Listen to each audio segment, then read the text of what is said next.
رمضان المبارک میاشت را روانه ده. یو څو ورځې پس رمضان المبارک به شروع شي. روژه یوازې د لوږې او د تندې نوم نه دی، په ده کې مونږه ځان بدل کړو.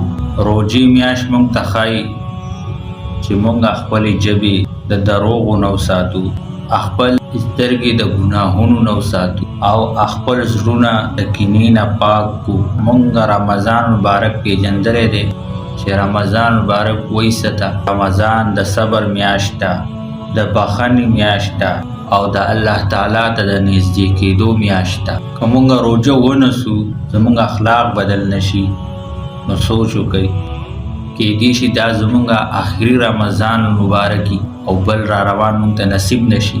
نو نن نیت وکړو چې په دې رمضان کې به ځان بدلو او الله تعالی به راضي کوو. الله تعالی دې مونږ او تاسو ټولو له رمضان المبارک برکتونه نصیب کړي.